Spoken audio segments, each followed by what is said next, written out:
si leéis... ¿Qué pasa? No, Me acaba de decir que está grabando. Sí, ya estamos grabando. Le digo que he entendido, ya está. Raúl envió un mensaje que habéis recibido los demás también, que decía, si habéis leído las objeciones, habéis visto que Descartes partía de Dios y no del ser, o algo así, ¿no? ¿No es lo que habéis escrito, Raúl? Sí. Entonces, sí, en cierto modo, yo estoy de acuerdo. Lo que pasa es que a mí me gustaría siempre me gusta ser un poquito abogado del diablo. Entonces, quería anotar allí que precisamente porque es laico, él tiene que tener sumo cuidado. Él sabe que no es fácil decir algo que la Iglesia sea malentendido por la Iglesia, ¿no? Entonces, de hecho, hay cartas, no hemos leído las cartas, pero yo he leído algunas, las cartas a Regio y al otro, este amigo suyo, no era Mesmer, pero algo parecía Mesmer, no recuerdo cómo se llama, donde le dice, ten mucho cuidado, me he enterado de que a Galileo le han puesto una multa, y si Galileo, siendo italiano y siendo querido por los papas, le hacen eso, imagínate, estoy pensando en quemar todos mis escritos. Luego le dice, en otra carta le dice, tú tranquilo, tú no intentes convencer a nadie con palabras violentas, tú intenta llevarlos lentamente hacia el redil, hacia donde tú quieres que ellos vayan. O sea, un poco lo que nosotros entendemos hoy por jesuitismo, precisamente, esa forma un poquito así, retorcida de llevar las cosas así poquito a poco, de manera que no te enteras muy bien si creen en esto o en lo otro, si están por lo blanco o por lo negro. Y eso posiblemente lo aprendiera en la Flesh, digo yo, no sé, eso ya estaría... Entonces, sí, yo estoy de acuerdo, pero si hago de abogado del diablo, podría imaginarme que no sabemos realmente lo que piensa Descartes, porque Descartes se enmascara precisamente para evitar que la Iglesia le coja por donde más le duele, ¿no? Entonces, quería soltar eso allí como para limpiar la conversación, ¿no? No sé lo que piensan los demás. No sé cómo lo ve el profe. Pues solamente se sonríe de forma jesuítica. Pues es un problema que sí, resoluble en muchos sentidos, claro. Lo que está escrito no está escrito. Sí, que en todo caso habría que apuntar a lo... O sea, ¿por qué no si importa en particular Descartes? No tanto, aunque sí, pero bueno, no tanto por su singularidad, ¿no? Por su persona concreta, sino porque nos ofrece un acceso al conocimiento universal, ¿no? Sí, lo importante allí, de Descartes podríamos decir lo que Kazantzakis de Jesús a través de San Pablo, ¿no? O sea, si el Jesús de Kazantzakis traiciona la doctrina que está construyendo San Pablo, ¿no? Según Kazantzakis, pues allá él, porque el Jesús que está construyendo San Pablo es el que importa, ¿no? Entonces, como la historia del gran inquisidor de Dostoyevsky, ¿no? Sí, bueno, pues eso, ¿no? Entonces, aquí lo que importa pues sería precisamente este acceso que las meditaciones metafísicas nos ofrecen a la idea clara y distinta y a todo lo que podemos construir en ella, que pues de nuevo nos da ese principio de la filosofía en torno al cual luego podemos hasta tener conjeturas respecto de lo que había en la intimidad de Descartes, ¿no? Al revés, o sea, el problema es cuando lo hacemos al revés, ¿no? O sea, con este famoso pues tema del filósofo enmascarado, ¿no? Que pues que tiene muchos elementos para construir pues un Descartes de todos los gustos o para todos los gustos, y que entonces justamente lo que haría sería disolver precisamente lo que de valioso nos da el pensamiento cartesiano, ¿no? Entonces, yo sería partidario, y Descartes lo es el mismo, ¿no? De partir primero de lo sólidamente filosófico, y luego, bueno, lo demás es muy interesante. Yo mismo, mi lectura de Descartes la hice a mis veintitantos años, luego la edité a mis 40, y mi lectura actual de Descartes pues es algo que está por hacerse, ¿no? Y que yo querría leer con lupa, sobre todo su correspondencia, para precisamente asomarme a la persona, y desde la persona tener más luz, para leer también entre líneas las obras, ¿no? O sea, eh, mm, precisamente con interés por cuestiones ya no tan primarias, no tan centrales, sino estas complementarias, que no por ser complementarias carecen de interés, ¿no? Y que son las que le interesan ya a alguien de mi edad, ¿no? Eh, Es, pero es, pues, es muy interesante ver cómo, a medida que nos adentramos en una personalidad como esta, ¿no? De la que hay varias en la historia, ¿no? Eh, las ambigüedades, los claroscuros, a veces nos obligan a zanjar de alguna forma, a tomar decisiones necesarias, porque si no nos pasaríamos toda la vida sospechando y no podríamos decir nada, ¿no? Pero, por ejemplo, estaba pensando, hace poco me compré en el contexto del seminario, ¿no? Porque me ha interesado volver a ver a Descartes, que hacía años no había vuelto a tocar a Descartes desde mis años jóvenes en la Sorbona, ¿no? Y me he comprado la biografía que escribió el americano un Burgen, Hudson. y la estuve viendo y me he dado cuenta, por ejemplo, de que incluso una persona como este señor, que es exhaustivo, lo ha visto, dice, la contraportada dice que lo ha visto todo. Bueno, todo, menos precisamente la Antoniana Margarita, esa que yo saqué el otro día, que es al que se le atribuye. Eso no aparece en el índice. Entonces dice uno, bueno, pues ya solo con eso la biografía está datada y es obsoleta. Porque no es simplemente un pequeño autor ahí que entró por la puerta de atrás y que a Descartes ojeara, no, es que es un autor al que se le atribuye el origen del famoso dictón de pienso, luego soy. Entonces, eh, ya eso abre otra compuerta hacia otra faceta de Descartes, ¿no? Bueno, pues que está así, ahí no está estudiada, por lo menos no en esa biografía que se supone que es la definitiva. Entonces, bueno, no sé, a mí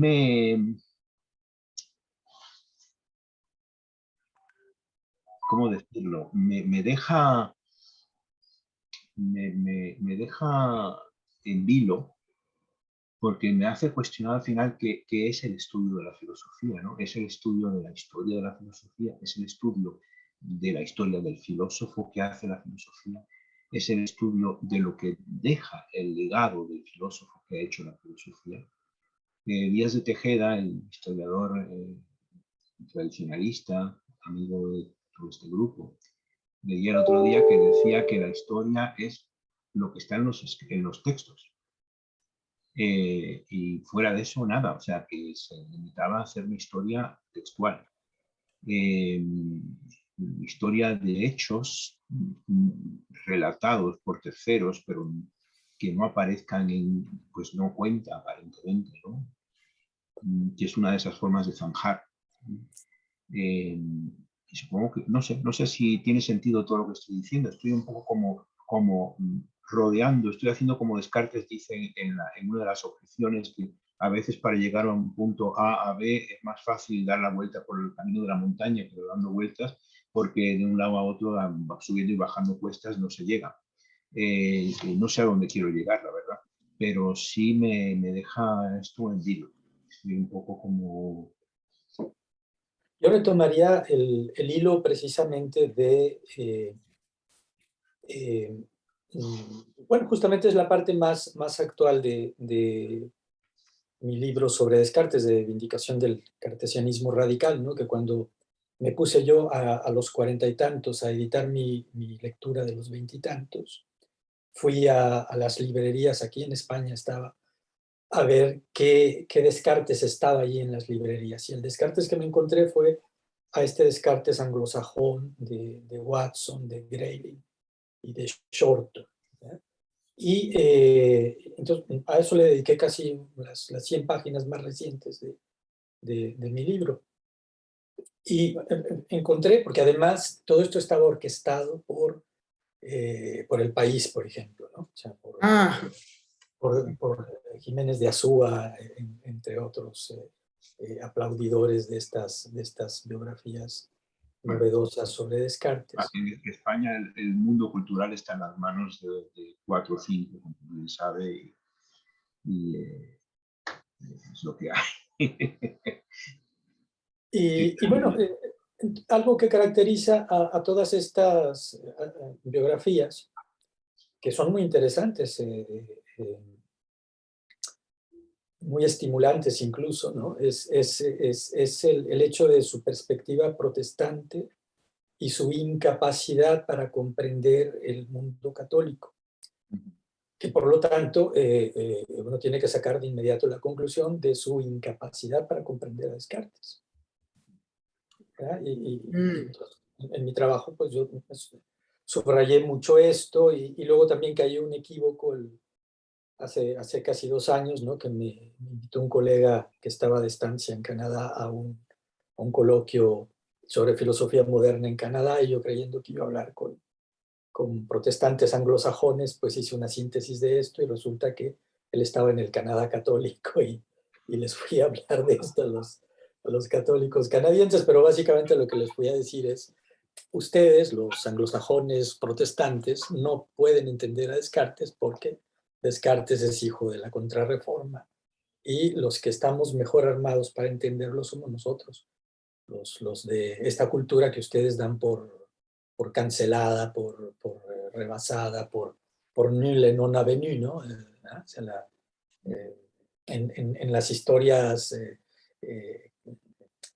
que circulan, pues, las dominantes, las que forman parte de la cultura de los hombres cultos de Occidente, nosotros simplemente no existimos, ¿no? La historia de Iberoamérica es asimilada a la historia del colonialismo, ¿no?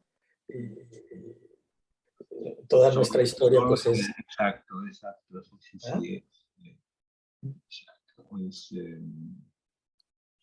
yo Y entonces, recuerdo, bueno, hay eso, esa gente ignora lo que es las relaciones entre la razón y la fe, las asumen desde el punto de vista fideísta, ¿no? Como el agua y el aceite, algo que no entra en contacto.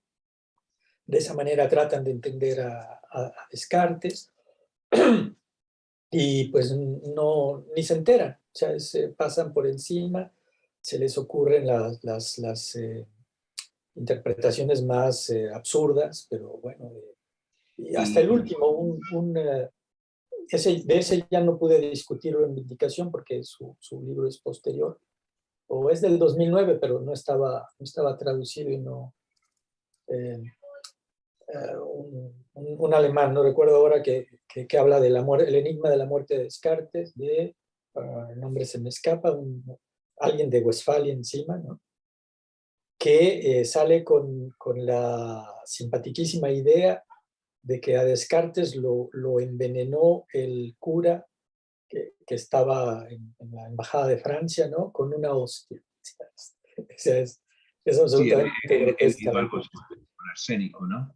Sí, Exacto. sí, o sea, es una hipótesis que retrata entero al autor del libro y a la cultura esta que de nuevo desde su...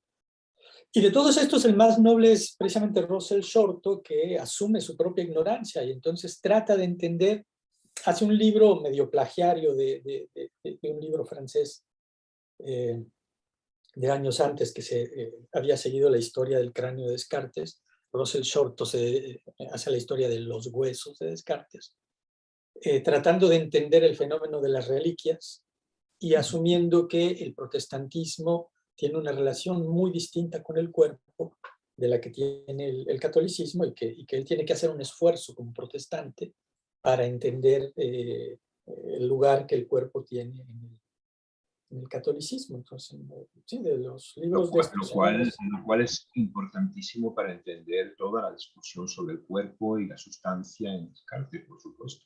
Claro que sí. O sea que no, exacto.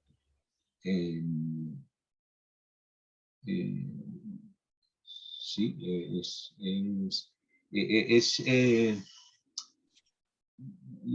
además, otra cosa es que estos protestantes que se apoderaron de Descartes muy tempranamente, ¿no?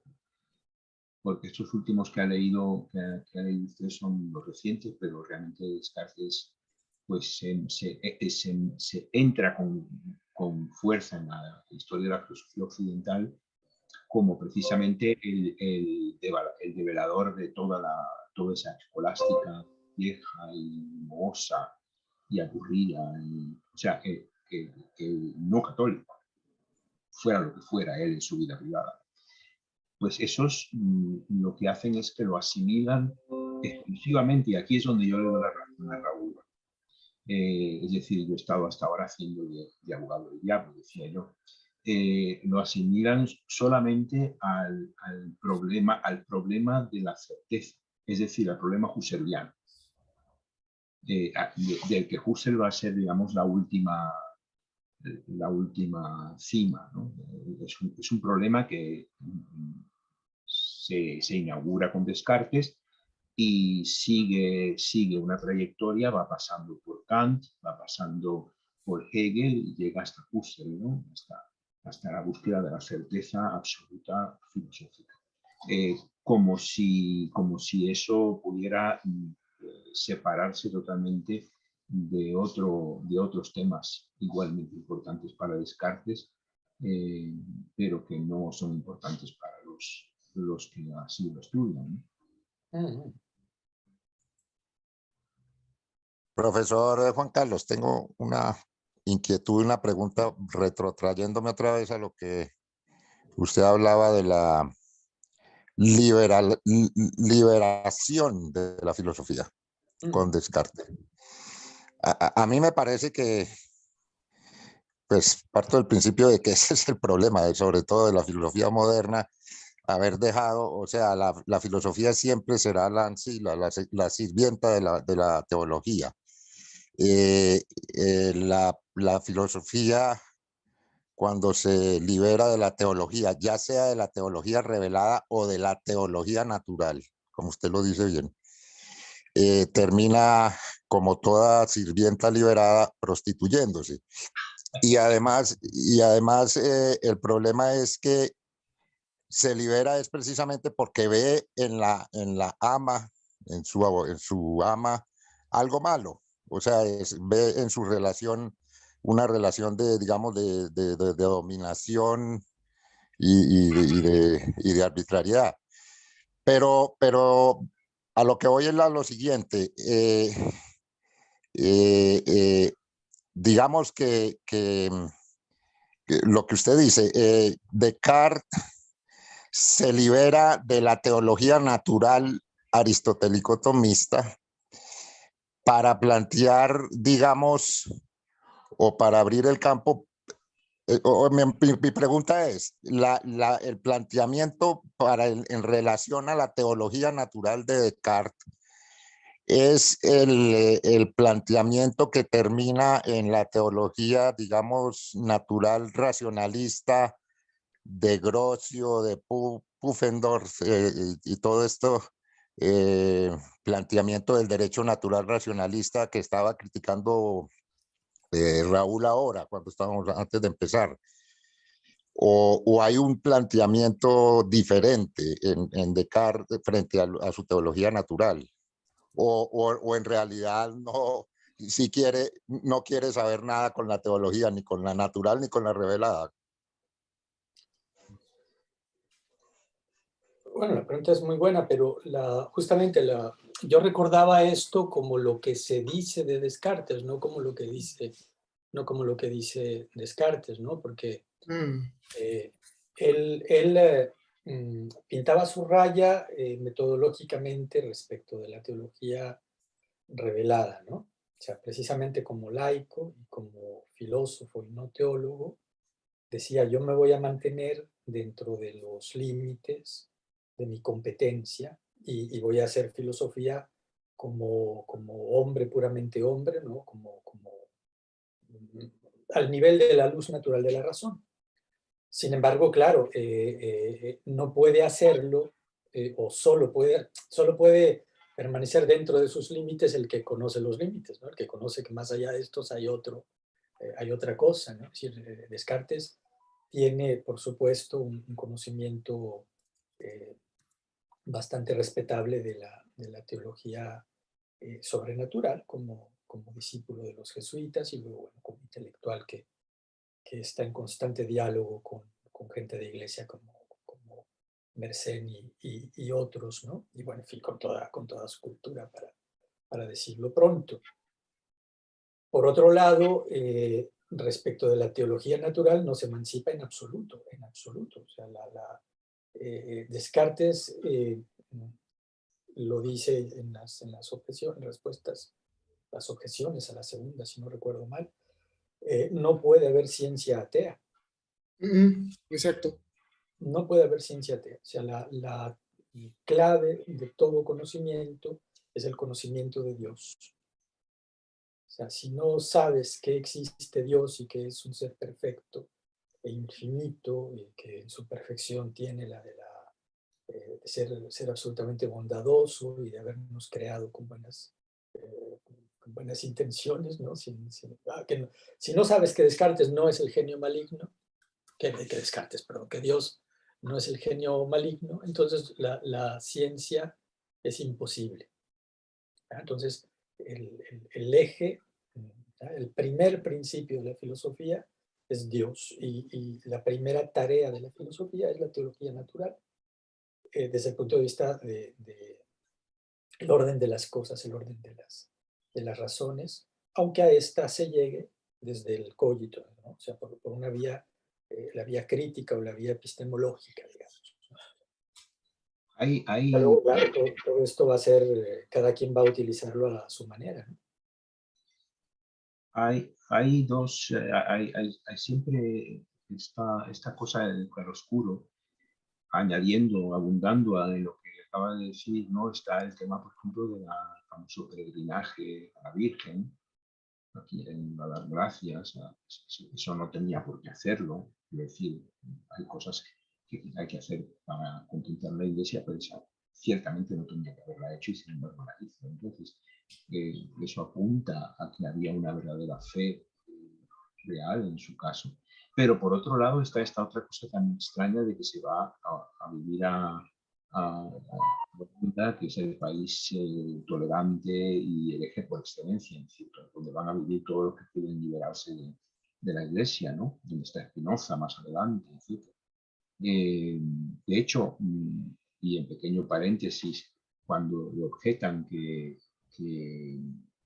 su filosofía es un poco, da la sensación que dicen que es un poco inconexa y que habría mejorado mucho si la hubiera hecho en forma de amores geométricos, pensé enseguida que fue eso lo que leyó Spinoza que le llevaría a hacer la ética, ¿no? Es decir, a mejorar la filosofía cartesiana a través de una demostración. Pero bueno, en todo caso, ahí está él, viviendo en un país donde no vienen a tocarle la puerta y a decirle a ver qué está viviendo, ¿no?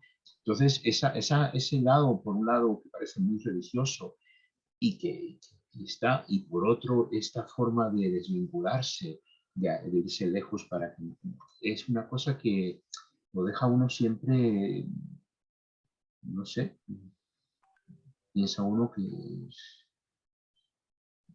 me recuerda un poco el problema de los conversos que querían parecer muy católicos, pero por otro lado tenían un lado oscuro que nadie conocía, ¿no? Y que nadie podía ver más que su propia comunidad. No sé. Ustedes, perdón, Alejandro, y le pregunto también al profesor, ¿usted al fin sí vio la película de Rossellini o no? La película de Rossellini sobre... Sobre Descartes, la de Descartes. No. Y el profesor Juan Carlos la vio, que yo se la recomendé una vez. No, Sí, no, ¿dónde la recomendaste, Andrés? No recuerdo yo haber visto eso. Está en YouTube, no, yo se la recomendé al profesor Juan Carlos hace bastante ya tiempo. Yo no Eh, estaba en el sí. seminario, pero sí, está en sí, yo YouTube. de hecho tengo los discos compactos, pero los tengo en Querétaro. Es que es muy interesante porque lo que está diciendo Alejandro en Rossellini se alcanza a transparentar. Descartes era un tipo que se movía mucho, que no se estaba quieto, se Sí, mantenía en movimiento, es de una inquietud constante, de una ambigüedad. Él siempre está tratando de quedar bien en todas partes, siempre es buscando su acomodo. Pues estoy diciendo cosas como, pues, que no sé si sean ciertas, si hayan sido ciertas o no, pero que tienen un poco que ver con lo que está como tratando de decir Alejandro de su vida y que en alguna medida puede transparentarse también en su obra, sí. Eh, eh, eh, por ahí también creo que es Maritain el que dice, o alguno de esos dice que digamos, genio de la razón y del racionalismo es el menos racionalista de todos, ¿no? Sí, Maritán sí, subraya lo de los sueños. Sí. sí, lo de los sueños es fascinante lo de los sueños. De hecho, hay en una de las objeciones, las respuestas a las objeciones, él dice, yo antes de viajar creía que la razón era algo que solamente la teníamos nosotros, o algo así, y luego me he dado cuenta que no, que en otras partes, en África, no sé dónde, la gente también razona de otras formas, y me recordó muchísimo que hay caníbales y los caníbales tienen sus razones. Me recordó muchísimo Montaigne en el famoso ensayo sobre los viajes y la actividad de las culturas, ¿no? Y eso está allí precisamente porque, como dice Descartes, porque ha viajado, como dice Andrés, ¿no? Eh, y eso, lo de que se mueve constantemente, también es una cosa que se nota en su forma de... Iba a decir otra cosa y ahora se me ha ido totalmente de la cabeza. Pero bueno, voy a buscarlo, Andrés, me interesa mucho. Si sabes cuál es el enlace, ponlo, cuélgalo, y si no, pues ya buscaré yo Rossellini. Se llama así, Descartes. Sí, se llama o Cartesio también, en Cartesio. italiano, Vale. o Descartes. Y Rossellini tiene de Descartes y de Pascal también, Ah, las dos. todos. Y Sócrates también, no sé si lo han visto también.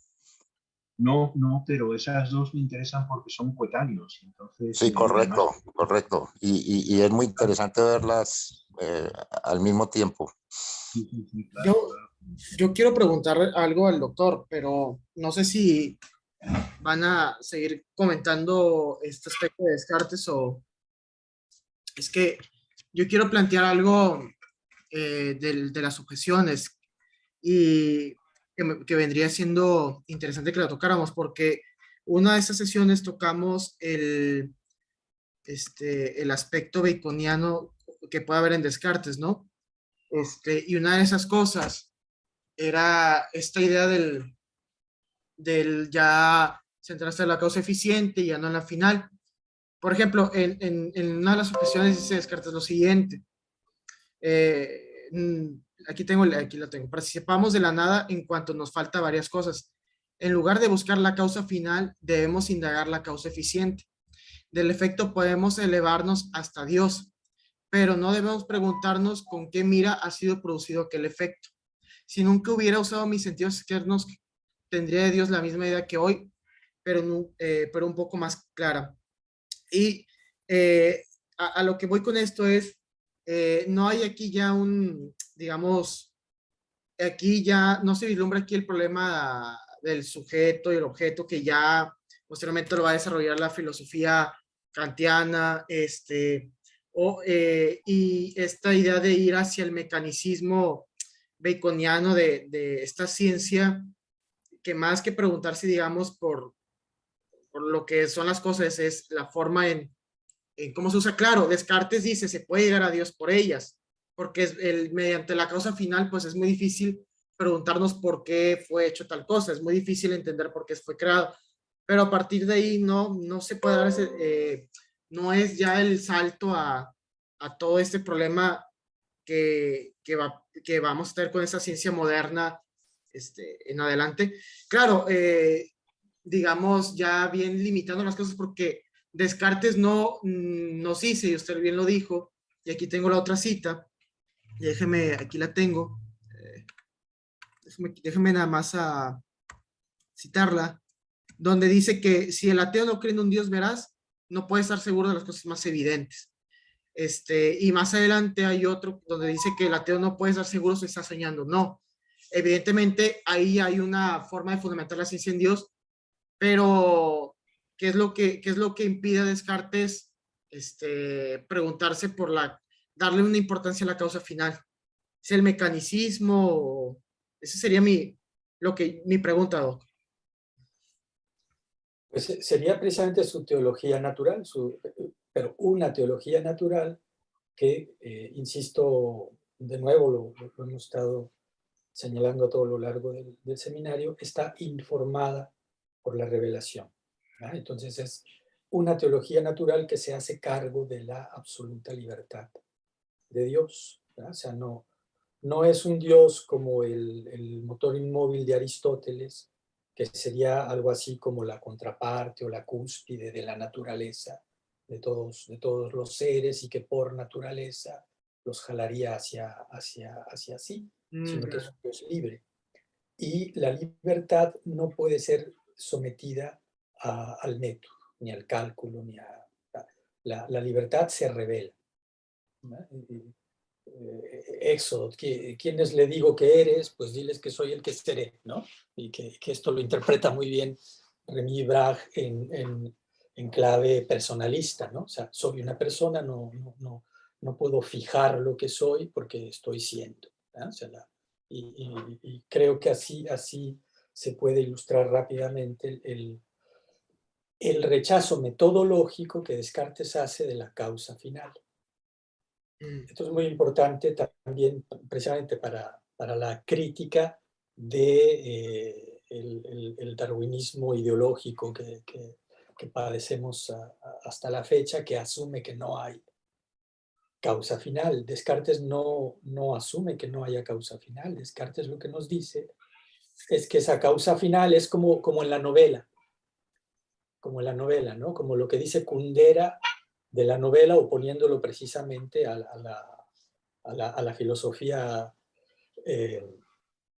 racionalista, idealista, criticada por los fenomenólogos, ¿no? O sea, la novela lo que explora es toda esta indeterminación, ¿no? O sea, es Cervantes que le suelta la rienda a Rocinante y a ver a dónde lo lleva Rocinante, o es, dice Kundera, el novelista que explica que cada cosa, cada hecho, cada acción humana tiene un montón de explicaciones posibles, ¿no? Y si esto es válido, si el novelista puede penetrar en esto en relación a lo que hacen las personas humanas, pues pensemos en las personas divinas, o sea, lo impenetrable que resulta para el hombre decir, Dios hizo esto por esto, ¿no? O sea, entonces, lo que hace Descartes es concentrar su investigación, que en física es mecanicista, pues en la causa final, en la causa eficiente, perdón, que es la que el mecanicista puede tratar de descifrar para, precisamente como soñaba Bacon, para, conociendo la causa, producir el efecto. ¿Ya? Pero entonces eso, insisto, subrayar que Descartes deja fuera la causa final porque su método no le permite, dada la libertad de Dios, ¿no? No le permite establecer nada definitivo, absoluto, un conocimiento cierto de la misma. Eso rebasa los límites del conocimiento al que él puede, como estricto filósofo, tener acceso, pero no está negando que la creación responda a causas finales. Simplemente las causas finales pues tienen que ser reveladas, o nuestra conjetura, nuestra reflexión sobre las mismas se da ya más allá del método, ¿no? Ya Per- dígame. perdón, perdón, Raúl. Yo quiero meterme sobre eso de la libertad de Dios, meterme imprudentemente en algo que no conozco bien ni domino bien, pero lo voy a hacer arriesgándome a ser especulativo y a que traicione los conceptos. Eh, es la idea de la libertad de Dios de Duns Scoto y la idea de libertad de Dios de Santo Tomás. La idea de que creo que es la de Duns Scoto es la que creo que tiene Descartes, de que la libertad de Dios es una libertad que arbitraria, absoluta, pero lo de absoluto es que puede ser arbitraria. Mientras que Tomás dice que pues por supuesto que es una libertad absoluta, pero no arbitraria. O sea, que Dios no podría, por ejemplo, hacer un círculo cuadrado, que lo que Dios ha hecho no es libremente, lo ha hecho libremente, no es una arbitrariedad y no está bajo el presupuesto, digámoslo, de que pudo haber hecho un círculo cuadrado o pudo haber hecho una cosa arbitraria.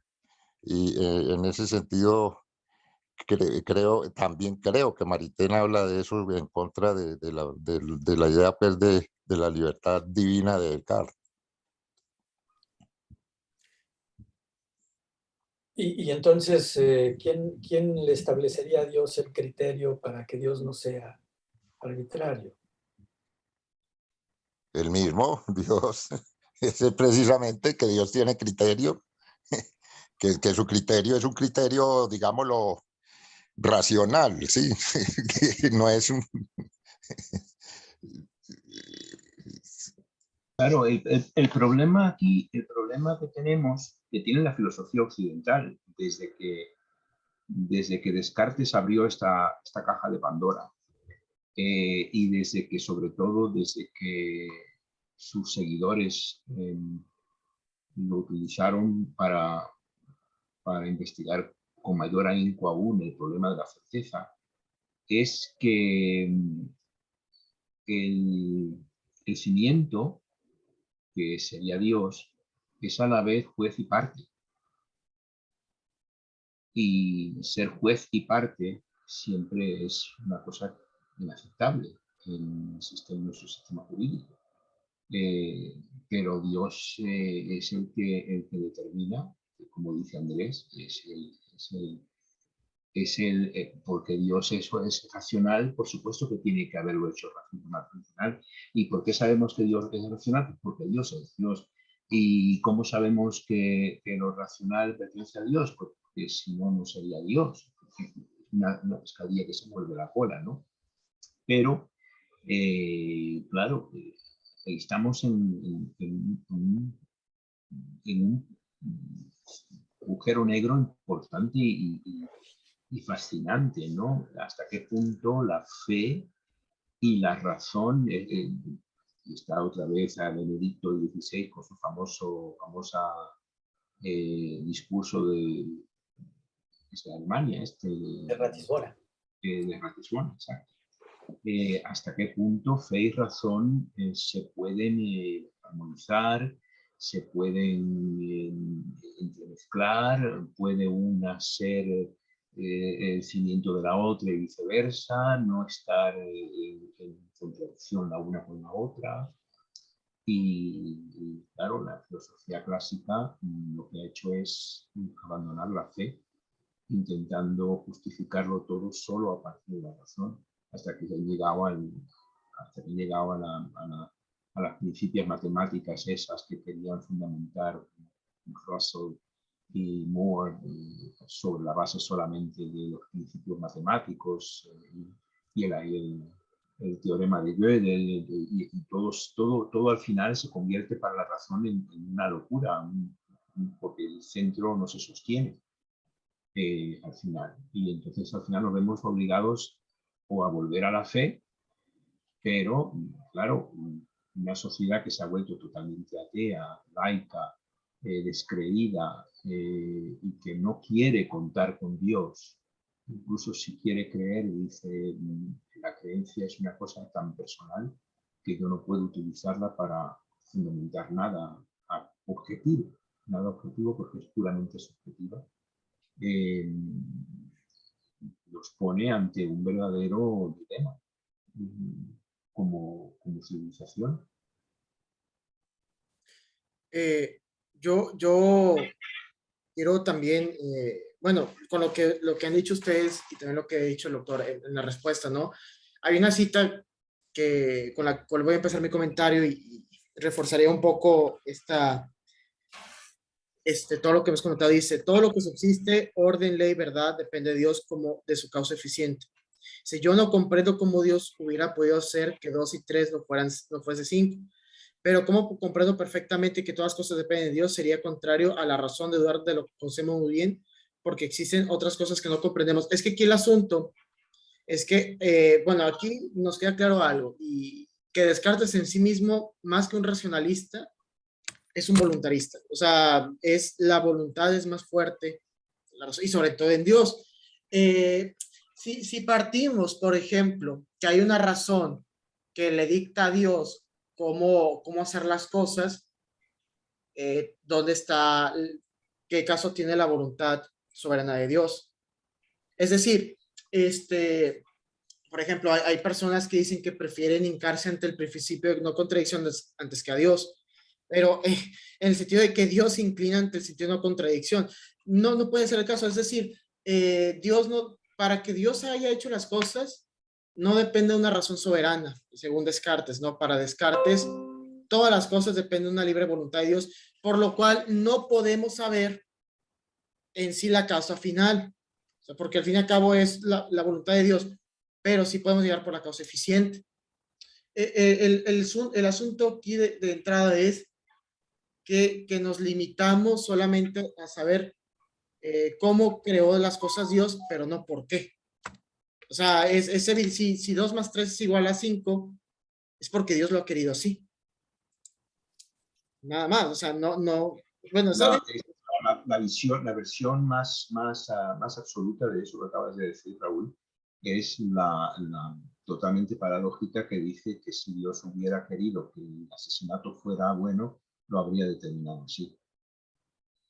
Es que el asunto es, bajo esta perspectiva voluntarista.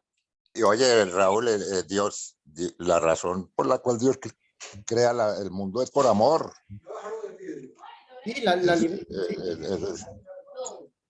no es algo, es un acto de amor y mejor dicho, y digámoslo, Dios desea, aunque eso es incorrecto, amar algo, relacionarse con algo, entrar en relación.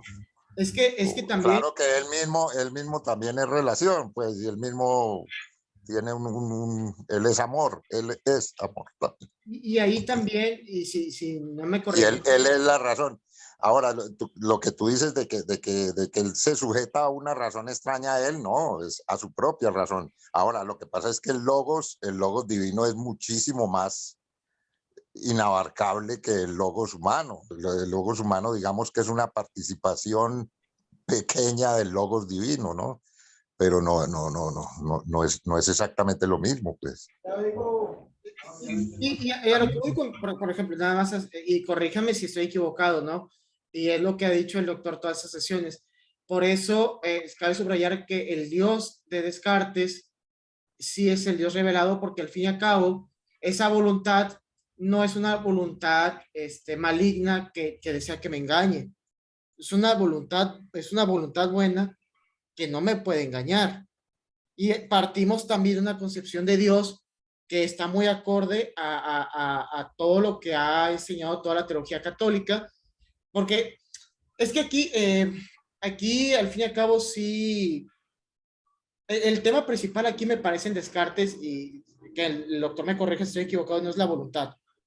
No, la voluntad es muy fuerte. La voluntad es quizá lo que más caracteriza a nosotros y a Dios, más que la razón. Bueno, la razón es con la voluntad, ¿no? Pero aquí el asunto es, sí, por Dios mismo, pero sí, sí,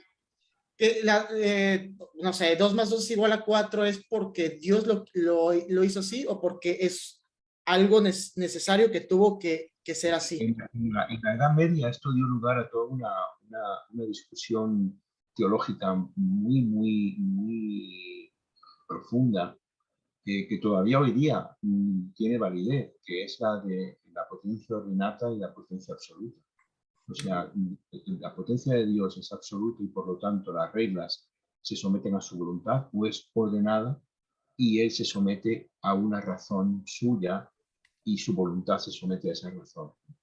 En ese caso, 2 más 2 son 4, porque, o bien porque él lo designa así, porque así lo quiso, o porque tiene sentido razonable y él acepta que tiene sentido. Exacto, o sea, esa es la cuestión, esa es la cuestión. Sí, pero justamente aquí un tema que Spinoza va a explotar especialmente, también muy determinado por su propia tradición, es el del antropomorfismo, ¿ah? Porque apenas planteamos el problema, nos resbalamos hacia el antropomorfismo, ¿no? Entonces pensamos que en Dios la voluntad y el entendimiento se distinguen como en nosotros. Y no es así. Entonces viene también todo el tema cartesiano, heredado, entiendo, de Suárez y la tradición, de las distinciones real, formal y modal, ¿no? Entonces, entre la voluntad de Dios y el entendimiento de Dios o la razón divina no hay una distinción real. Y aquí, de nuevo, pensando en esta observación de García Baró, ¿no? De que Descartes no disponía de todo el arsenal terminológico que en su propia estela ha desarrollado la fenomenología, pues también cabría prestarle la perspectiva personalista, y lo que yo propondría es, para que entendamos esta faceta, esta parte tan importante de su pensamiento, es precisamente el concepto de persona, ¿no? O sea, lo que Descartes subraya aquí, o lo que está captando, a lo que está mm, poniendo atención, en lo que está poniendo atención es en la dimensión personal de Dios. Dios es persona. Entonces no es esa cosa que va a proponer Spinoza, porque el Dios de Spinoza es una cosa, es un conjunto de causas, ¿no? O sea, Spinoza cosifica a Dios, y yo me atrevería a decir que incluso Hegel cosifica a Dios, porque aunque en la tradición Kant, Fichte, Schelling, Hegel, la sustancia sea dicha como sujeto y precisamente se le atribuya una no coseidad, de todas maneras ese Dios que ellos proponen, ese sujeto, es calculable, ¿no? Esa es, y tan calculable, ¿no? Que Hegel hace ahí el, el retrato conceptual, ¿no? Entonces, eso es precisamente lo que Descartes nos enseña, que eso no se puede hacer. O sea, la persona, como subraya de nuevo Remy Braque leyendo el Éxodo y atribuyendo esto precisamente a la persona humana, ¿no? La persona es eso que no sabes tú qué es lo que va a hacer en el instante siguiente. Mm. Y sin embargo, esto no impide que puedas confiar en ella, ¿no? Porque Dios es confiable, así, así como hay personas confiables, la persona divina es absolutamente confiable. Es interesante, profesor, en este contexto, lo que usted dice, que Spinoza, que hace de Dios Deus y natura, ¿no? O sea, es la naturaleza, es un panteísmo absoluto. Que Spinoza sea precisamente judío, es decir, uno que niega la antropomorfeidad de Dios en Cristo, ¿no? Entonces, mientras que un cristiano católico, antes que nada, tiene que pensar que Jesús es la manifestación de Dios y que cuando Jesús dice, si me habéis visto a mí, habéis visto al Padre, es a través de una cara de una persona, un rostro de una persona, como se descubre la persona de Dios, ¿no? Mientras que para Spinoza, incluso si abandona la sinagoga, eso era anatema, eso era imposible, impensable, porque no había un Mesías persona, ¿no? Entonces, Incluso si hay quienes, frente a quienes se declaraba cristiano, era frente a los calvinistas, que a su vez, con la idea de la predestinación, de nuevo también agarran a Dios. Entonces, el asunto va por allí, pues, ¿no? O sea, es, digamos, una relación cosificadora, diría Sartre, ¿no? O sea, en los calvinistas y en Spinoza se trata de, y en los idealistas, se trata de cosificar a Dios. Claro. Y en esta cosificación, pues ignora su dimensión de persona, mientras que en la teología natural de Descartes, informada por la revelación católica, por la revelación y por la tradición teológica católica, hay esta conciencia clara de que Dios es persona. Ese es quizá, bueno, quizá no, ese es, de hecho, el gran cisma, por así decirlo, ¿no? En la filosofía, cuando Kierkegaard se enfrenta a Hegel y dice la parte no de todo esto no tiene sentido. La fe va por otro camino, ¿no? Y nos encontramos entonces ya con otra cosa en Kierkegaard, que es el principio de algo que llamaríamos eso personalismo, ¿no? Pero volviendo sobre Spinoza, dos cosas. Los ejemplos de antropomorfismo que él da en los escolios, sobre todo, ¿no? En la ética, son de una grosería tal que uno dice, pues, ¿y este con quién está discutiendo? ¿No? Porque en la tradición católica no hay ese nivel de antropomorfismo que denuncia y ataca Spinoza en la ética, ¿no? Entonces uno, yo sin conocer la tradición judía, uno piensa, pues más bien estará peleándose con su tradición judía que con la nuestra, que a lo mejor no la conoce lo suficiente, ¿no? Y esto es distinto de su pleito también, que está en el Tratado Teológico Político y en la ética, muy, muy en el centro, su pleito contra el concepto de persona. Hay una denodada lucha en Spinoza precisamente contra el concepto de persona.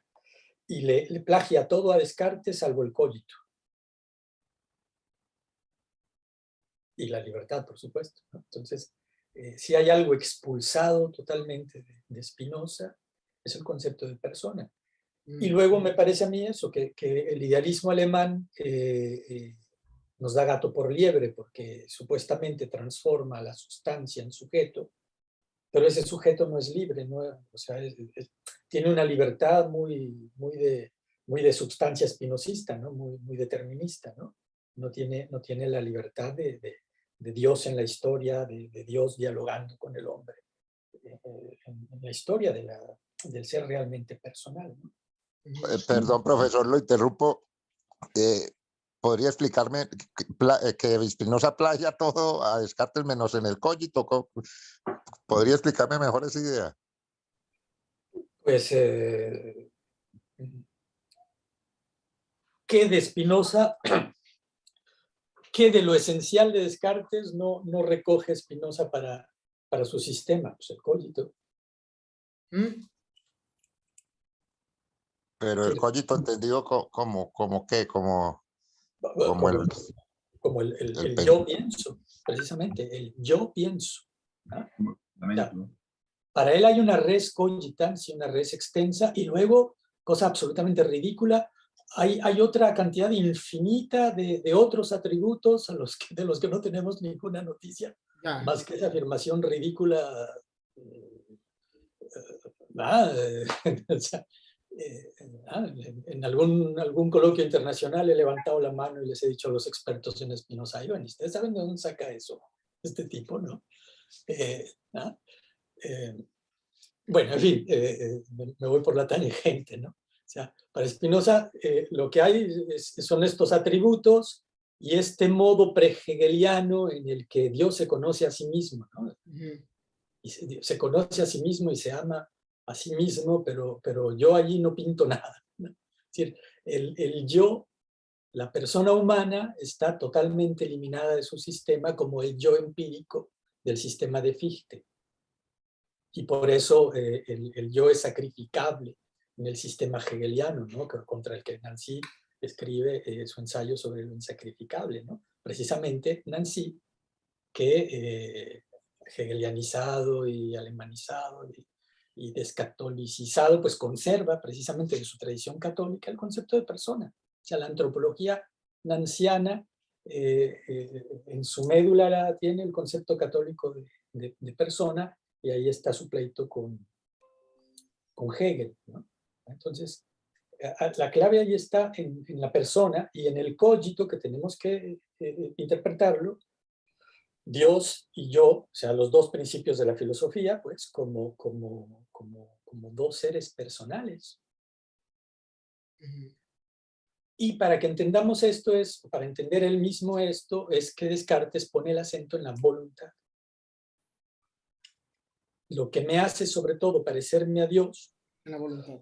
ser a su imagen y semejanza, no es mi entendimiento, que mi entendimiento en relación al entendimiento de Dios es una sombra absolutamente ridícula, ¿no? ¿Ah? Lo que me hace parecerme a Dios es mi voluntad, mi libertad, mi capacidad de decir sí o de decir no, de obedecer o de desobedecer, de aceptar o de rechazar, de decir sí, pues, como María, ¿no? Hágase. ¿Ah? O sea, hágase, ¿no? Como todos los grandes, paralelo. como todos los grandes héroes, desde Abraham hasta aquí estoy, Señor, hágase lo que usted quiera. Sí, Señor, aquí estoy. Todos. Y en ese sentido, efectivamente, regreso a lo que decíamos en relación a las lecturas de estos autores protestantes recientes, ¿no? O sea, sin el contexto católico no podemos entender nada de esto. Entonces es necesaria la cultura católica para que entendamos qué es lo que nos está diciendo este católico. Y pregunto yo, ¿es mucho pedir? No, de hecho siempre que uno asiste a las conferencias de Descartes, uno cuando lee a Descartes se da cuenta que el cogito tiene mucha relación con Dios, o sea, con la sustancia divina, ¿no? Uno cuando va a las pláticas de Descartes o a las conferencias, siempre es el cogito y la res extensa. Dios como que queda aislado siempre cuando se habla de Descartes, ¿no? Hay una experta en la UNAM, bueno, una experta que siempre la reflexión es el cogito y la res extensa, pero pues Dios no pinta nada. Y sí, efectivamente, a Descartes no se le puede entender si no subrayamos la importancia de la sustancia de Dios, porque de hecho es la sustancia verdadera. Las otras dos son como sustancias, o sea, la reextensa y la cogito son asimilar, o sea, análogamente sustancias. Entonces, pues evidentemente perdemos todo Descartes, porque Descartes nos propone en primer lugar que no puede haber una ciencia atea. El hecho dice que los ateos se tienen que preguntar si no están en un mundo de sueño. O sea, él lo dice en sus objeciones, lo que está diciendo, ¿no? Todo ello, esta relación de la voluntad, Descartes no es un racionalista, eso nos queda claro a todos, es más la voluntad, etcétera. Y también otra pregunta que yo quisiera hacer. Entonces sería un voluntarista, Raúl. A mí me parece que sí. Bueno, a mí. Sí, pero un voluntarista, justamente no entendiéndolo de esta manera groseramente antropomórfica, ¿no? Como lo hace Newton en su discusión con Leibniz, ¿verdad? Que Leibniz sostiene ya, racionalista, al Dios relojero, y que hizo un mundo que funciona solito, ¿no? Y Newton dice, pues vaya un Dios tan tarugo que hace un mundo que se puede independizar de él, ¿no? Entonces, Dios tendría precisamente, como le sugiere la serpiente a Eva, ¿no? Dios tendría que haberse reservado algunas cartas, algunos ases bajo la manga, para que el mundo no se le escapara. Entonces estamos en un nivel muy antropomórfico, ¿no? Y el asunto no está a ese nivel, ¿no? Y eso es a lo que voy también, porque, por ejemplo, en otra, ya pasando también a las demostraciones de la existencia de Dios, sería interesante tocarlo así. A Descartes, en una de sus objeciones, muchos, creo que Gassendi, Hobbes y todos estos le recriminan a Descartes de no dar razón de Dios, no dar razón de, nada más lo intuyes, etcétera. Por ejemplo, lo que hace lo que pretende hacer Leibniz, dar razón de la razón al infinito. Tiene que ver también esto con los intentos de cosificar a Dios, en el sentido de hay que explicar a Dios y así al infinito, o ya es esta impregnación de imago de mi ser personal análogo a Dios, que es donde ahí yo distingo que existe Dios, que no soy una cosa, que por lo tanto es evidente que está ahí, no tengo por qué razonar el razonamiento hasta el infinito de que existe Dios. Claro, porque justamente es que la razón, lo dice Yvonne Belaval, la razón leibniziana es una razón ciega. O sea, en Leibniz volvemos a la lógica, a la mera lógica, al silogismo, a la razón discursiva. No por nada Leibniz es un gran lógico del que surge luego toda la lógica contemporánea o moderna, como se llama, ¿no? Y las computadoras y todo eso. Su razón es una razón calculante que se niega a dar el paso de la intuición. Mientras que en Descartes de lo que se trata es de intuir. La deducción cartesiana es una intuición en movimiento. Se trata de intuir. Y es allí donde podríamos ponerlo en paralelo con Parménides. O sea, Descartes es el Parménides moderno. Solo que en Parménides pronto estamos ya en la razón calculante, ¿no? ¿Verdad? O sea, este ser es inengendrado porque si fuese engendrado, pues ¿de dónde sería engendrado, ¿no? Imperecedero porque ¿a dónde pasaría si etcétera, etcétera, ¿no? O sea, no se logra ver a ese ser, sino que rápido se lo racionaliza, ¿no? Y en Aristóteles todavía estamos en eso, en realidad son conjeturas sobre Dios. Y ese es el ser perfectamente redondeado, perfectamente acabado y en cierto modo perfectamente dominado por los conceptos, mientras que en Descartes se trata del ser perfecto e infinito. Claro. Y esta característica pues es la que revienta a Parménides, ¿no? O sea, para Parménides y para el pensamiento griego en general, lo infinito es lo irracional, precisamente. Y entonces tenemos esta maravilla en Descartes. Tenemos un infinito que a su vez es perfectamente racional. Es decir, tenemos una persona perfectamente razonable, digámoslo, de esta otra manera, ¿no? Claro, porque ya también es una forma de hacer, es que al fin y al cabo la otra es una forma de hacer cosa a Dios. Y lo que es lo que toda la modernidad va a plantear, es que, o bueno, esta vertiente de la modernidad, al fin y al cabo Dios es un sujeto mayúsculo. Usted nos citó una vez un libro, no recuerdo el nombre del sujeto cartesiano, ¿no? Del Estado, que, no recuerdo el nombre, que Glucksmann. sí recuerda cuál.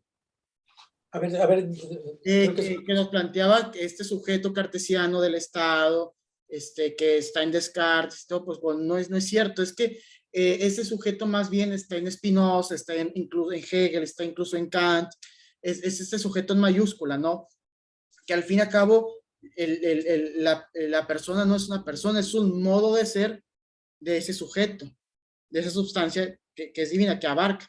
Por eso puede mandar a miles de personas a despedazarse porque no son más que una manifestación de ello, de ese sujeto. Pero en sí no es Descartes, es toda esta vertiente moderna del sujeto. Y entonces ya ahí no hay una especie de razón calculadora, fría, impersonal, sino que realmente en Descartes uno descubre una razón con voluntad, que es Dios. No es como la sustancia espinociana que está necesitada, o sea, se necesita manifestar de tal modo, no hay una necesidad, es una libre voluntad, entonces es claro. Por supuesto, podemos discutir con Descartes su res exten, el mecanicismo, algunas tentaciones baconianas, pero el centro de su filosofía no está realmente esta modernidad que hoy en día nos está machacando, ¿no? Que nos trata, por ejemplo, como nos trató en esta pandemia. O sea, eso me queda claro. Permítanme, me está llamando. No tardo. Y que hay que, justamente que lo que nos propone Descartes se puede poner en línea, vamos a colocar en una tradición que viene de San Buenaventura, de San Anselmo, de San Agustín, ¿no? Por mencionar así los hitos más importantes, y que lo que está en el núcleo de su pensamiento es San Anselmo, es el que luego Kant va a llamar argumento ontológico, ¿no? Y que tiene que ver con precisamente con esta. Estaba yo pensando mientras hablaba, ¿no? Que el otro gran crítico de Hegel, aparte de Kierkegaard, fue precisamente Schopenhauer, con su mundo como voluntad y representación, ¿no?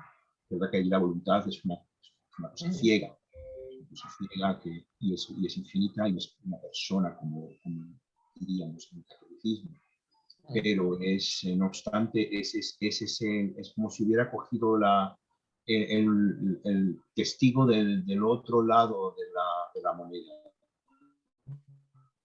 Claro. Está el lado objetivante o cosificante que nos lleva hasta Husserl, y que yo creo que tiene mucho que ver, por cierto, entre paréntesis, Raúl, con que a medida que la filosofía intenta lidiar con todos los aspectos de Descartes, se da cuenta de que hay allí una aporía a la que hay que dar solución, juntando los dos opuestos, el blanco y el negro, el positivo y el negativo. Y tenemos entonces lo que Hegel va a llamar el particular universal. O en la lógica, el ser es igual a la nada. Es decir, hay que de alguna forma todos los contrarios tienen que unirse en una sola entidad cosificada, que va a ser Dios, precisamente, ¿no? Mientras que alguien como Kierkegaard lo ve como una voluntad independiente que puede hacer lo que le dé la gana, diferente de mí. Y lo mismo Schopenhauer lo pone como una voluntad viva, ¿no? Entonces, es como si hubiera dos caminos. La filosofía se hubiera extendido en dos, se hubiera bifurcado, ¿no? En dos caminos diferentes, y una que va a llevar al personalismo y quizá a Nancy, no lo sé, porque tampoco conozco bien la filosofía de Nancy, pero tenemos esta otra que yo creo que a donde lleva es a un callejón sin salida, que es a donde termina la filosofía occidental. Cuando Heidegger dice solo un Dios puede salvarnos, es porque sabe que el callejón se ha tocado con una pared. La filosofía está idiota, nada más. La filosofía cartesiana, vista desde ese punto de vista, quiero decir.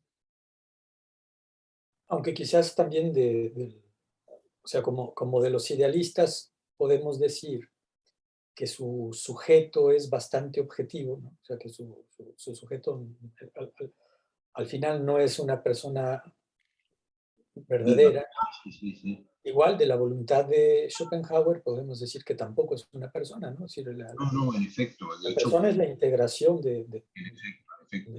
de la Yo voluntad. solamente menciono a Schopenhauer porque Schopenhauer vio en la voluntad una vía de salida, ¿no?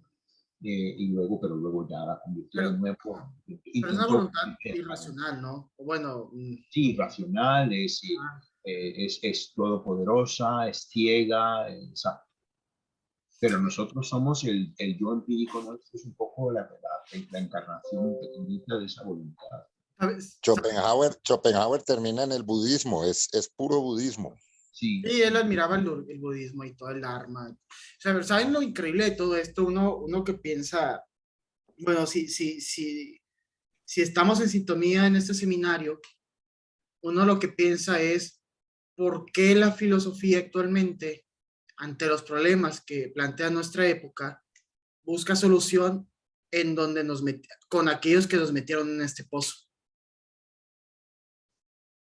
¿Por qué? O sea, no sé si me estoy tratando de dar a entender. Ya, pero la pregunta es si realmente busca solución, ¿no? Exactamente. O sea, Tendríamos que volver a nuestra conversación inicial respecto de el surgimiento del Estado y de una especie de clero paralelo al clero, ¿no? Donde luego hay precisamente un canon, una serie de autores sagrados, ¿no? En fin, habría que hacer todo un trabajo, todo un estudio antropológico de las instituciones filosóficas y las funciones de los que nos dedicamos a la filosofía. Pinto mi raya, pero bueno, por cortesía me incluyo, ¿verdad? En Occidente, y a lo mejor lo que descubrimos allí es una estructura, un clero, ¿verdad? Realizando funciones religiosas en torno a una serie de especie de profetas, ¿no? Que son los autores consagrados, donde lo que menos importa es la búsqueda de la verdad, ¿no? Vamos, ni siquiera lo que menos importa, sino algo que importa un comino. Precisamente escuchándote, me levanté y fui por Descartes vivo, porque hay un artículo muy interesante en Descartes vivo de Arnaud Thomés, Sartre, un cartesiano contra Descartes, donde Arnaud Thomés básicamente nos expone cómo la libertad sartreana, del existencialismo sartreano, es la libertad cartesiana, pero no la que Descartes cree que tiene el hombre, ¿no? Sino este voluntarismo, esta voluntad sin límites, sin predeterminaciones, que Dios, según Descartes tiene Dios. Sartre la toma de allí y se la atribuye a cada hombre. Sartre no era ningún estúpido. Sartre no puede ignorar que eso es una estupidez y sin embargo la explota, ¿no? ¿Cómo se llama a alguien que hace eso? Porque, o sea, Dios es libre de decidir, en fin, todos los fundamentos del cosmos, ¿no? O sea, si son los que ahora son, pues son porque esos son los que decidió, ¿no? Pero luego los demás ya no somos libres. Es decir, las verdades eternas en sí mismas no son eternas porque no pueden estar antes de Dios, ¿no? O sea, dependen de Dios, ¿verdad? O sea, son creación de Dios. Pero desde el punto de vista práctico eso no significa nada para nosotros, porque para nosotros son eternas. ¿Ya? Nunca nada podrá hacer que una cosa sea y no sea al mismo tiempo y al mismo respecto, porque Dios desde toda la eternidad decidió el principio de no contradicción, ¿no? Y eso es un principio, eso no se le impone a Dios, pero Dios lo pone, ¿no? Y luego viene Sartre y dice que cada uno de nosotros tiene la libertad esa libertad divina, pues, ¿no? Y eso es luciferino, ¿verdad? Eso nos puede Yo cuando leía Sartre hace mucho tiempo, cuando estaba de moda leer Sartre, porque hoy día ya no está de moda tanto, ¿no? Yo recuerdo que mi impresión inicial, cuando llegué, sobre todo, por ejemplo, cuando llegué a las obras de teatro, ¿no? Era que me encontraba ante alguien que estaba otorgándole al ser humano la capacidad de decir no ser bien que teníamos que hacer. Es decir, es satánico. Literalmente lo que hace, dice, la libertad del hombre es poder decir no. Y no voy a hacer lo que ese Dios, esa autoridad, me pide. Porque yo puedo decir, aunque eso me cueste la vida, ¿no? Y eso es el no ser bien. Claro. Y mira se me ocurre compararlo con Schopenhauer. Los dos, Sartre y Schopenhauer, son teólogos perfectos, teólogos negativos, o sea, teólogos ateos perfectos. O sea, De hecho, Schopenhauer es la gran influencia en Nietzsche, ¿no? Y Nietzsche es el padre de toda esa... Correcto. Sí, tú lees la voluntad, el mundo como voluntad y representación en clave católica, o sea, reemplazando la voluntad por Dios, y te encaja todo, perfectamente todo. El último capítulo es sobre la compasión y el amor, ¿sí? Como la única forma de salvación, ¿no? Y lo mismo Sartre, todas esas anotaciones que hace Joseph Pieper sobre Sartre, que son muy buenas, poniéndolo como la antípoda perfecta de la teología católica, ¿no? Y además Sartre conocía la teología católica porque es nieto de pastor protestante, pero su abuelo lo metió en un colegio de jesuitas en Estrasburgo. ¿Ya? Entonces conoce las dos versiones, ¿no?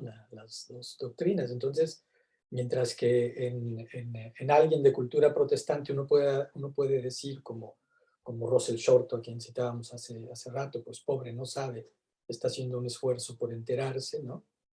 Sartre sabía, y no era ningún tonto. Entonces, bueno, era un sofista taimado, ¿no? Y un magnífico escritor. Un magnífico escritor, sí, sí. Sobre todo ensayista, ¿eh? A mí como Sí. novelista y como teatrero no me impresiona tanto, pero ensayista es muy bueno.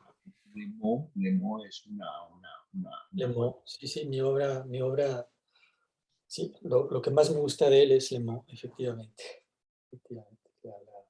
La náusea no me impresiona demasiado. No, ya es un poco forzado, todo lo demás es un poco forzado. Y la filosofía y el ser y la nada es una especie de regurgitación de Heidegger con otras cosas ahí metidas. Pero... El existencialismo es un humanismo, es un ensayillo malo, ¿no? Sí, bastante malo. Pero Lemó es estupendo, sí. O sea, su autobiografía, pues, Lemó.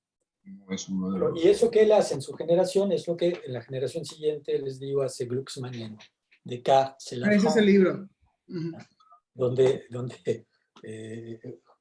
justamente saca esta cosa que, bueno, ya tenía su tradición desde Bodino, según entiendo, pues, este asunto de la soberanía, que tiene que ver, pues, con, digamos, una transformación. O sea, transforman a Descartes en Hobbes.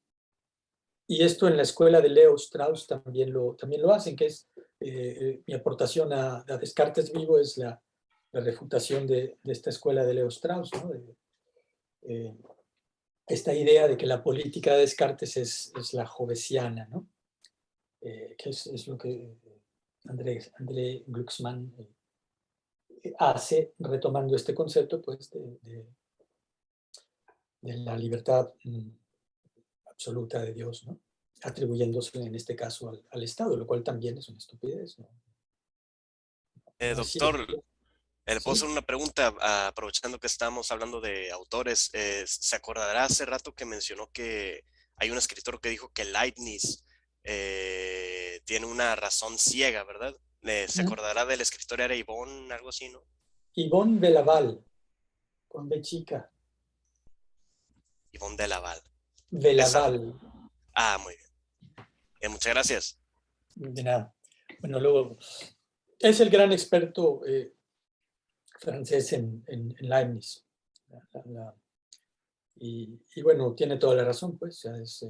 Los textos de Leibniz lo confirman y sus críticas a Descartes. Leibniz no entiende lo que es la intuición y no lo puede aceptar, ¿no? Y el racionalismo leibniziano pues es un racionalismo de la razón discursiva, ¿no? Mientras que en Descartes hay sobre todo una razón intuitiva, esa que dice Spinoza que está en la cúspide de su propio sistema, ¿no? Se sabe, profesor, se sabe eh, con, con, con certeza, ¿no? En profundidad. Hay evidencia, documentos que nos muestren qué tipo de relación existía o existió, aunque solo fuera intelectual, entre Descartes y Pascal. Bueno, sí. Bueno, en fin, digamos que es algo que sigue siendo problemático, pero ellos tuvieron un par de entrevistas. Descartes, una visita a París, estaba Pascal enfermo, fue y lo visitó y había pájaros en el alambre, y entonces uno de estos matemáticos, yo los confundo como no los conozco directamente, Robert Ball o Fermat, ¿no? Que eran amigos del padre de Pascal y que, bueno, Pascal ya era a su vez un gran matemático. Entonces uno de estos dos estuvo presente en la primera entrevista y no los dejó hablar. Y el día siguiente Descartes regresó a visitar al joven genio ya a solas, ¿no? Y hablaron. Y después de eso es que Pascal le pidió a su cuñado que hiciera las experiencias del Puy de Dôme sobre la presión atmosférica, con las que supuestamente refuta el pleno de Descartes, ¿no? Entonces, dicen los expertos en Pascal que Pascal es uno de los primeros ejemplos de cartesiano puro, ¿no? La cultura filosófica de Pascal no se la debe a la escuela, se la debe directamente a Descartes. Y a su vez es un rebelde contra Descartes, ¿no? Se mama la cultura filosófica en la obra de Descartes y su rival, entonces, bueno, justamente, ¿no? Como luego dirá Voltaire, él quiere ahora superar a Descartes. Entonces, digamos que él tiene esa relación de amor-odio con Descartes y Descartes, pues este muchacho le llamó la atención y quizás aprovechando el hecho que estaba enfermo y esto le daba un pie para visitarlo, pues fue a verlo, ¿no? En una visita que hizo a París, que pues, no estaba. Una obra de teatro que pusieron aquí en Madrid sobre Descartes y Pascal, las dos visitas precisamente. Sí, pero esa obra de teatro es totalmente Claro, falsa, ¿no? O sea, es de un ideólogo pero baratillo ahí que se imagina unas cosas que no tienen nada que ver. pudo ver usted la gran exposición de Pascal en la Biblioteca Nacional de París hace unos años. No. Fue extraordinaria. Yo estaba en París cuando la pusieron. Terminaba con la máscara mortuoria de Pascal. Estaban varios de sus escritos. Perdona, Alejandro, le pregunto, profesor Juan Carlos, o sea que esa idea de Pascal como el gran crítico de Descartes no es un error. No, yo no digo que sea un error, ¿no? O sea, es un gran crítico de Descartes, sí, claro. Pero es una relación de amor-odio, pues, precisamente porque Pascal critica a Descartes, pero depende de Descartes también, fundamentalmente. O sea, su cultura filosófica esto lo dicen los expertos en Pascal, que yo no soy, ¿no? O sea, su cultura filosófica la mama sobre todo en Descartes, ¿no? La obtiene, o sea, Pascal no tiene una formación escolástica como la que tiene Descartes. Pascal fue formado en su casa por un matemático, Esteban Pascal, Etienne Pascal, su padre, ¿no? Y pronto entró a este círculo con Fermat y Roberval y su padre, ¿no? Que se reunían una vez a la semana ahí en su casa, en casa de los Pascal, ¿no? En fin, una formación escolástica, filosófica escolástica no la tuvo. Luego su formación teológica parece que se la debe un poco a los jansenistas, ¿no? A su vez, uno de los que más influyen en él es Arnaud, que a su vez es uno de los primeros cartesianos, ¿no? Por eso luego Descartes, los jesuitas no van a querer a Descartes porque como estos jansenistas dependen mucho de Descartes, van a interpretar ellos que Descartes está con sus rivales, ¿no? Pero sí, bueno, es alguien que lee a Descartes muy de cerca y tiene pues, reacciones muy críticas, muy... Por ejemplo, este asunto del vacío, pues, o sea, es de lo peorcito que hace Pascal, ¿no? Luego se pelea con el padre Noel de la Sorbona. Hay una correspondencia en torno a las experiencias en torno al vacío, y ahí muestra Pascal pues, su fanatismo y su voluntad excesiva de tener razón cuando no la tiene, ¿no? O sea, ¿se acuerdan lo que hablábamos del asunto de la glándula pineal, ¿no? Aquí tenemos un caso similar, ¿no? Porque en la columna de vidrio queda mercurio suspendido arriba, tú pruebas que eso está vacío y que el vacío existe, pues, una prueba. O sea, por un lado estás frente a fenómenos físicos que tienes que interpretar, y por el otro lado están las conclusiones metafísicas que tu experimento no lleva de ninguna manera a concluir que eso está vacío. ¿De dónde sacas tú que está vacío, no? Y la materia sutil que dice Descartes que está allí, tú no puedes asegurar por tu experimento que no esté allí, ¿no? En fin, se comporta muy mal con Etienne Noel en esa correspondencia, y él está segurísimo de que ha demostrado la existencia del vacío cuando va a Pamplinas. Lo que ha demostrado es que hay algo que se puede medir y que hace que la presión atmosférica, pues, descubrió la presión atmosférica, bueno, genial, ¿no? Aunque dice Descartes que él se lo sugirió. Y lo que hay en ese pedacito de vidrio, ¿no? En el tubo de vidrio, cuando el mercurio bajó y no subió ni agua ni aire, ¿no? Pues, ¿eso qué es, no? Y en todo caso se responde creo que es el propio Etienne el que lo responde, o Descartes también en alguna correspondencia con otros, ¿no? Directa. Es una curiosa nada esa que tiene figura y tiene volumen y tiene propiedades, ¿no? Que creo que la pregunta no la supe hacer bien. O sea, ¿es acertada la crítica de Pascal a Descartes? Es sugerente, es muy fecunda. Yo creo acertada no. Porque, por ejemplo, el corazón pascaliano es la intuición cartesiana.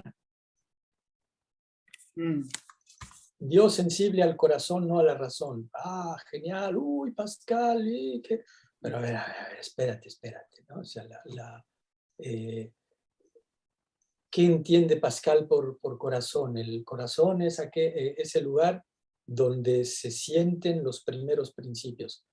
Hombre, compadre, pues eso es lo que Descartes llama intuición, ¿no? Cierto que el acento pascaliano es un acento más religioso, cierto, sin duda, ¿no? Y que esta diferencia de acento es muy fecunda, sin duda, ¿no? pero que realmente esté corrigiendo a Descartes, eso ya es algo más complicado, ¿no?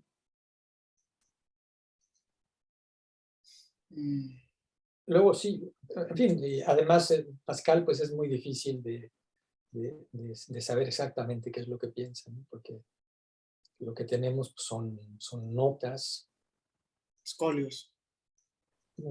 Notas que él hacía para preparar su apología del cristianismo, porque Pascal es un autor muy desigual, o sea, los opúsculos son medianones, ¿no? O sea, las obras propiamente dichas del joven Blaise Pascal son obras muy medianas, no son grandes obras.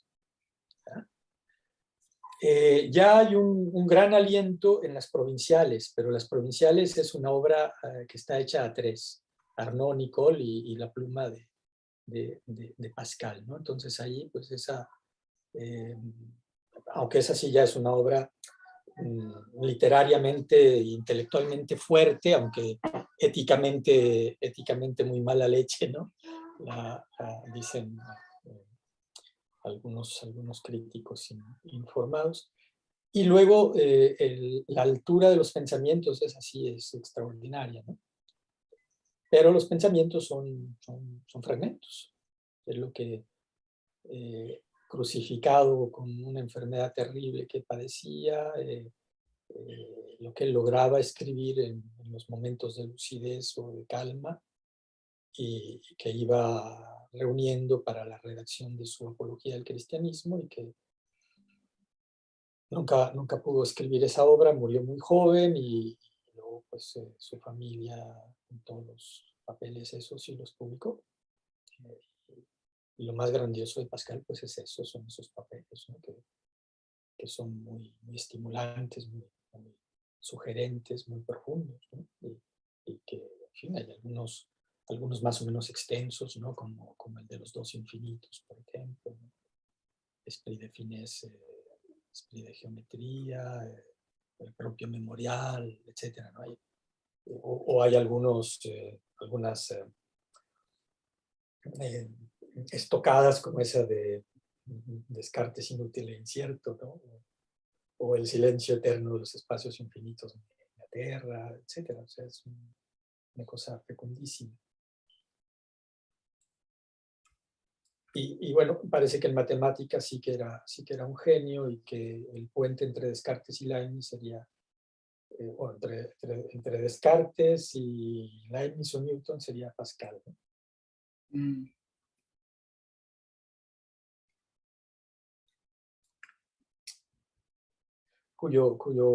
El año próximo estamos de aniversario de Pascal, entonces hay que releerlo. Pero sí, yo la primera vez que leí el resto de los opúsculos, pues ahí la verdad es que no me parece, en los opúsculos no me parece. O sea, y en sus cartas era algo así como bastante mezquino, ¿no? Bastante jansenista un poco, ¿no? O sea, le escribe a Cristina de Suecia regañándola, despectivo. Y quién sabe si hubiera escrito la obra que tenía planeada con los pensamientos, le hubiera quedado tan buena como quedó los pensamientos. Sí, efectivamente. Por eso uno pone y Dios dispone, ¿no? Y toda gran obra pues rebasa a su autor. O sea, y sí, los pensamientos a mí me parecen una gran obra, ¿sí? Una de las grandes obras del pensamiento. ¿Verdad que sí? Incluso en Porrúa, bueno, siendo que Porrúa no es lo mejor en los pensamientos, hicieron varios comentarios, estuvo el mismo Hans Kunk, o sea, haciendo comentarios hubo varios, entre ellos Hans Kunk, y me llamó la atención, ¿no? Yo sé que Mauriac también. sí, hubo varios. Mauriac, François Mauriac es el que también justamente la fuente para ver todo este lado negativo jansenista de Pascal y de su hermana Jacqueline, es Mauriac, del que también en Sepan Cuántos incluyen un capitulito de él. y de alguien más, no sé si de Guardini mismo, ¿no? Sí, de Guardini. También está uno de Guardini.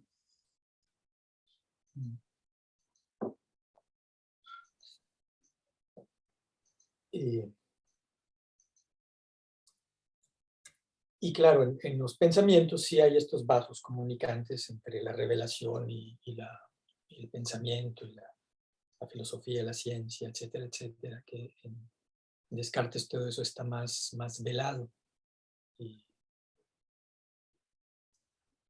entonces sí, habría que ver el contexto del cartesianismo contemporáneo, ¿verdad? O sea, habría que ver cómo estaba siendo leído Descartes en el ambiente en el que se movía Pascal, porque de propia experiencia, ¿no? O sea, a mí hay autores que me molestan mucho, más que por ellos mismos, por mi entorno, ¿no? O sea, mi entorno heideggeriano hace que Heidegger me resulte muy antipático, mi entorno nietzscheano hace que Nietzsche me resulte muy antipático, y así sucesivamente. Entonces, el entorno pascaliano quizás es la razón, bueno, aparte pues de sus amigos matemáticos que le tenían una envidia atroz al autor de la geometría, ¿no?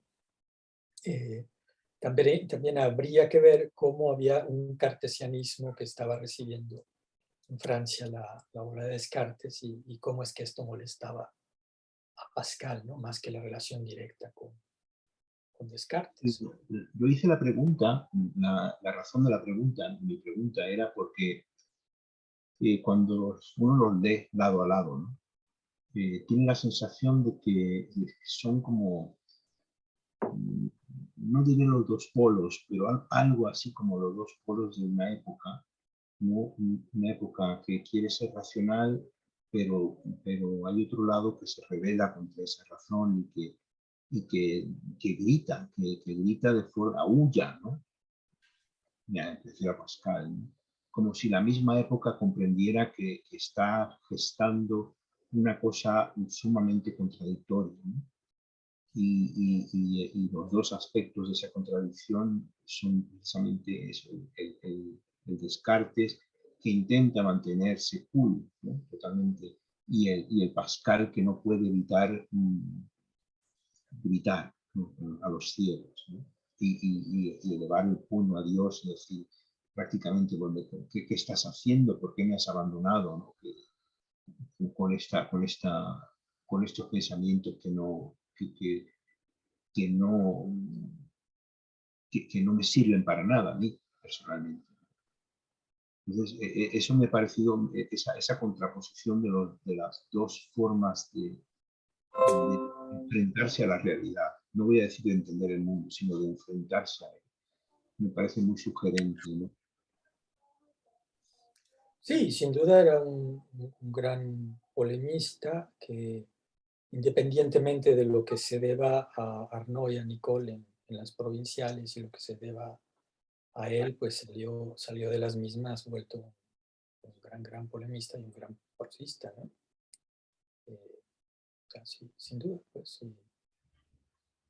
Y luego, bueno, también está todo esto que denuncia Moriarty, que no es del todo falso, pues, que es bueno, no solo Moriarty, Goldman y otros, ¿no? Que es todo el drama de clase de los jansenistas, ¿no? Que es toda esta burguesía de toga, a la que por cierto también pertenecía Descartes, ¿no? Que se empobreció. Watson especula que el propio Descartes aceptó volverse cortesano porque se le había acabado el dinero, ¿no? Son observaciones de un investigador muy ligero, pero que no por eso están para tirarlas a la basura, ¿no? Así, ¿por qué Descartes, tan independiente, a sus 48 años, decide ir a Francia a ver si le dan una beca, ¿no? Y como no se la dan ahí, decide irse a Suecia, ¿no? Es interesante. Y bueno, esto está en paralelo con que las guerras y las devaluaciones empobrecen a toda una clase social, la nobleza de toga, que entonces entra en una pérdida de su dignidad de clase y que tienen esta tentación de esta nobleza material, social que han perdido reencontrarla en una nobleza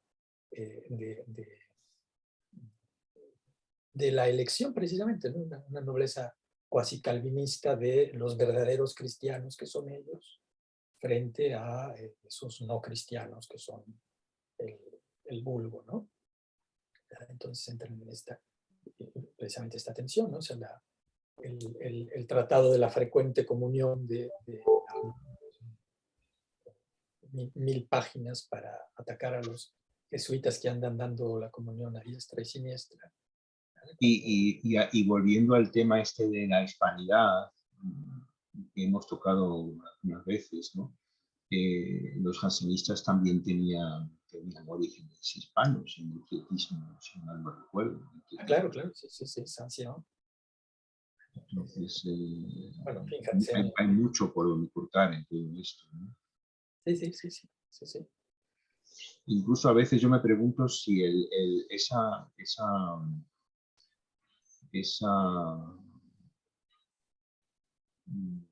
casi sacralización del intelecto que hay en Francia, ¿no? de los intelectuales, los médicos de Rancé y todo eso, ¿no? Si no vendría un poco también de la fusión entre la aristocracia y el pensamiento, como ocurre la baja nobleza y el pensamiento, como ocurre con Descartes. Es decir, que no solamente hay un interés vocacional, sino además un orgullo de clase en esto, ¿no? Que luego se laiciza como todo lo demás y se convierte, pues eso, en una especie de velo flotante sobre la cultura francesa que se mete en el mundo del intelecto, está por encima del resto, ¿no? Es una cosa que ahora ya menos, pero uno lo sentía muy profundamente en Francia hasta los años 60, yo creo. Profesor, pero, perdón, Adelante. volviendo a Pascal, entonces todo aquello de las críticas contra el more geométrico, con el espíritu de fineza, a favor del espíritu de fineza, aquello de que la razón el corazón tiene razones que la razón no entiende, todo eso, ahí no está hablando pues de Descartes. Ahí no. No, O sí sea, está hablando. o sea, digamos que es el primero que tilda a Descartes de racionalista, ¿no? Sí, no, sí, sin duda, sí. El blanco de sus ataques, sin ninguna duda, es Descartes. Luego, más bien, lo que se discute es si sus ataques son justos.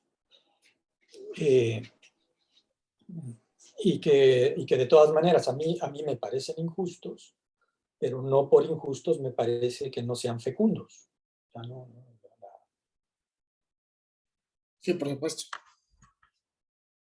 porque simplemente, no sé, no es lo mismo decir Dios sensible al corazón que Dios primer principio de la filosofía. O sea, el corazón da otra nota que tiene que ver precisamente de nuevo, con lo que aporta ahora mismo Marión con el fenómeno erótico, donde de nuevo vuelve a subrayar que ese Dios garante de la intelectualidad pues tiene que ser superado en una relación afectiva, ¿no?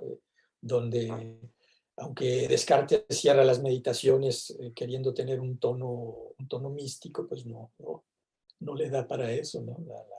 Como místico, Descartes pues no da la talla. Como que no. ¿Verdad? Y Pascal pues lo supera en ese sentido, ¿no? Y bueno, por supuesto, tampoco Pascal sería la cima, ahí habría que venir a los místicos, a los nuestros, ¿no? Y bueno, pues están las aportaciones de unos y de otros.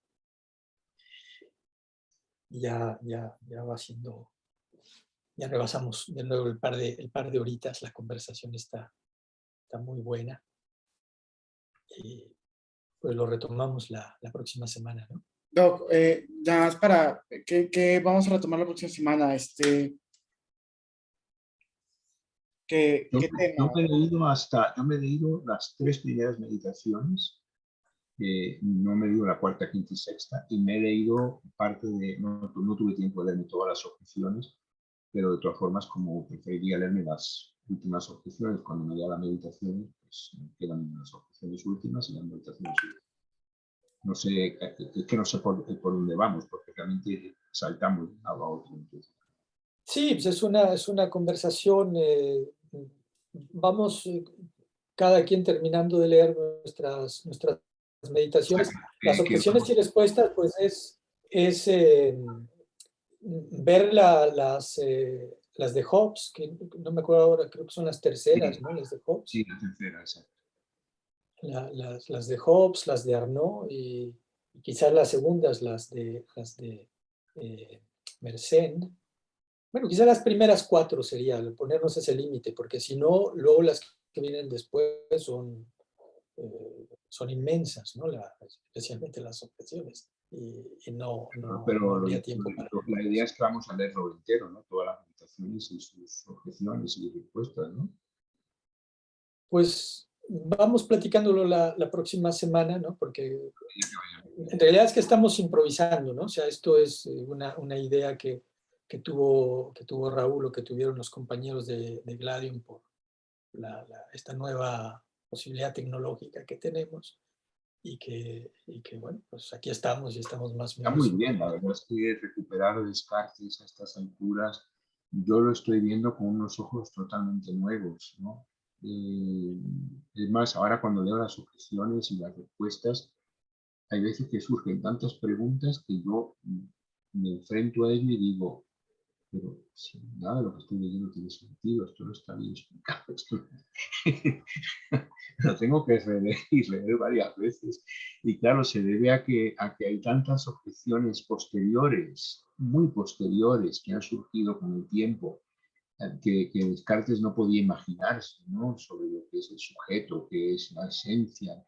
Hay tanto cabello cortado en 4 después por la filosofía posterior que cuando uno lee lo que dice Descartes parece como que no se sostiene. Uno piensa que está yéndose por los cerros de Úbeda y tiene que, no sé, es un poco la sensación que tengo, mientras que no dejo de reconocer su grandeza. Pues vamos a seguir,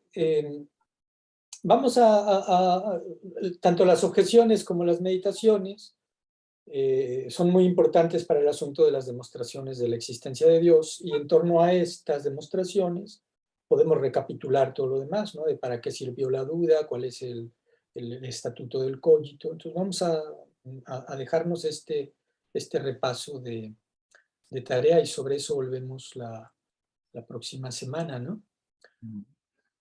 Avisarles desde ya que a mediados de mayo, entre el 10 y el 27, o sea, tengo que dar un curso intensivo por las tardes, entonces en esas fechas no voy a poder participar en este seminario, lo cual no es obstáculo para que ustedes se reúnan y lo continúen, ¿no? Y ya luego los alcanzo en la siguiente sesión. O hablamos de otras cosas. También.